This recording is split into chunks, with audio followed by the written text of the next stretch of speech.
রাশিয়ার ভূখণ্ডে ইউক্রেনকে দূরপাল্লার ক্ষেপণাস্ত্র হামলার অনুমতি দেওয়ার বিষয়ে কোনো সিদ্ধান্ত হয়নি বলে জানিয়েছেন যুক্তরাজ্যের প্রধানমন্ত্রী কিয়ার স্টারমার। শুক্রবার ওয়াশিংটনে মার্কিন প্রেসিডেন্ট জো বাইডেনের সাথে বৈঠক শেষে কথা বলেন তিনি। তবে এ নিয়ে মিত্রদের প্রতি ক্ষোভ জানিয়েছেন ইউক্রেনের প্রেসিডেন্ট ভলোদিমির জেলেনস্কি। আরও জানাচ্ছেন মাহফুজুর রহমান। ইউক্রেনের বিভিন্ন সামরিক স্থাপনা, বেসামরিক আবাসন, জ্বালানি অবকাঠামো সহ হাসপাতালে আঘাত হানা ক্ষেপণাস্ত্র ও বোমা রাশিয়ার ভেতর থেকেই ছোড়া হচ্ছে। এরই মধ্যে ইউরোপীয় ইউনিয়নের সীমান্তের নিকটবর্তী গ্যাস সংরক্ষণ স্থাপনা লক্ষ্য করেও কিছু রুশ হামলা হয়েছে। এমন কিছু ড্রোন রোমানিয়া, পোল্যান্ড ও সম্প্রতি লাটভিয়ার আকাশসীমায়ও প্রবেশ করেছে। আবার রাশিয়ার কুরস্কে ঢুকে পড়া ইউক্রেন সেনারা মস্কোর সাথে পেরে উঠছে না। রুশ সেনাদের পাল্টা হামলায় সেখানে বিপর্যয়কর পরিস্থিতির মধ্যে পড়েছে কিয়েভ সেনারা। এই পরিস্থিতিতে রাশিয়ার ভূখণ্ডে সরাসরি হামলা চালাতে পশ্চিমাদের কাছে দূরপাল্লার ক্ষেপণাস্ত্র ব্যবহারের অনুমতি চাইছেন ইউক্রেন প্রেসিডেন্ট ভলোদিমির জেলেনস্কি।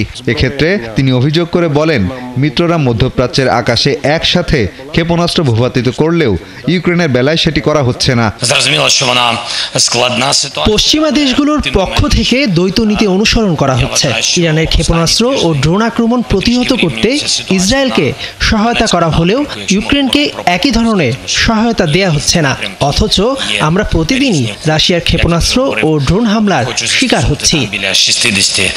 এরপরও এই মুহূর্তে রাশিয়ার সীমানার ভেতরে ইউক্রেনকে দূরপাল্লার ক্ষেপণাস্ত্র হামলার অনুমতি দেওয়ার বিষয়ে কোনো সিদ্ধান্ত হয়নি বলে জানিয়েছেন ব্রিটিশ প্রধানমন্ত্রী কিয়ার স্টারমার।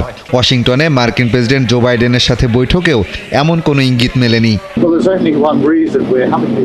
আমরা দুজন দীর্ঘ ফলপ্রসূ আলোচনা করেছি। ইউক্রেন, মধ্যপ্রাচ্য সহ নানা ইস্যুতে কথা হয়েছে।